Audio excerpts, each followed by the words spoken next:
The Lord be with you. And with your spirit. A reading from the Holy Gospel according to Mark. Glory to you, O Lord. When Jesus returned to Capernaum, word went around that he was back. And so many people collected that there was no room left, even in front of the door. He was preaching the word to them when some people came, bringing him a paralytic, carried by 4 men. But as the crowd made it impossible to get the man to him, they stripped the roof over the place where Jesus was. And when they had made an opening, they lowered the stretcher on which the paralytic lay. Seeing their faith, Jesus said to the paralytic, "My child, your sins are forgiven." Now some scribes were sitting there that they thought to themselves, "How can this man talk like that? He is blaspheming. Who can forgive sins but God?"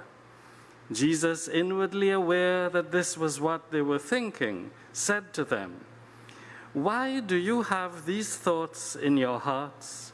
Which of these is easier, to say to the paralytic, 'Your sins are forgiven,' or to say, 'Get up, pick up your stretcher and walk'?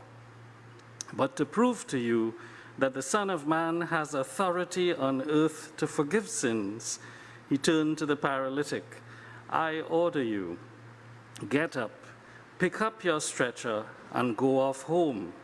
And the man got up, picked up his stretcher at once, and walked out in front of everyone, so that they were all astounded and praised God, saying, "We have never seen anything like this."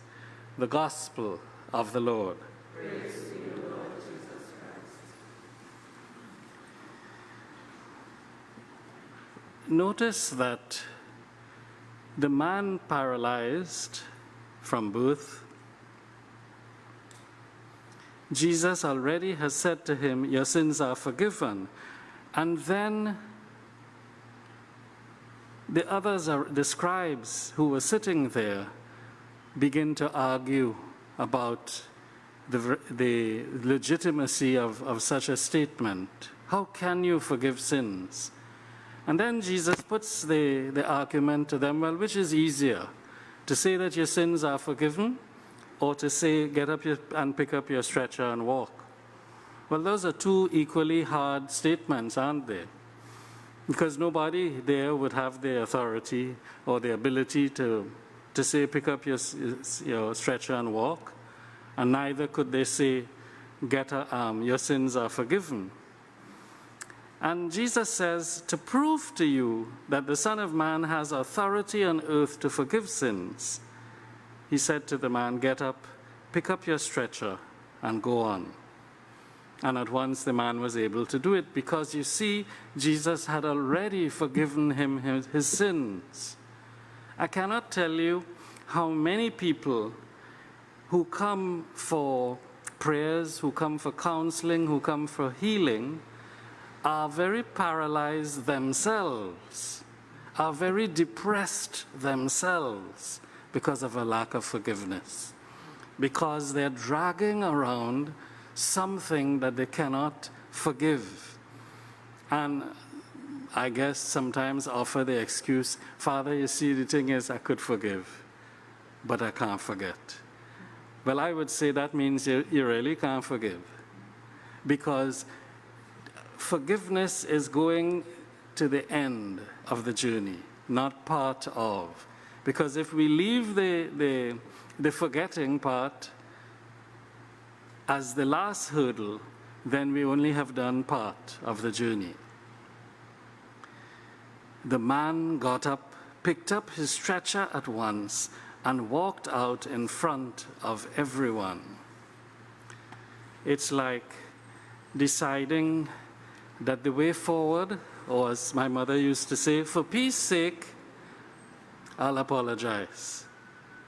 So you go to somebody and you say, "If I apologize, you'll forgive me?" That's conditional. It's not a real apology. It's based on whether you will forgive me, you will let me in or not. So, my dear brothers and sisters, today then, maybe the challenge of this particular gospel is asking us, are we going all the way? Have we done only part of the journey? What's the rest of the forgiveness story? What's the rest? Father Henry Charles died this day 7 years ago in 2013. And after he died, the book that he had published had sold out, Forgiveness Explained. A wonderful book filled with many of his own sermons on forgiveness, many of his own reflections on forgiveness. So for your penance, see if you could find that book and read it. And when you get it and read it, share it with someone else. Let us stand and pray.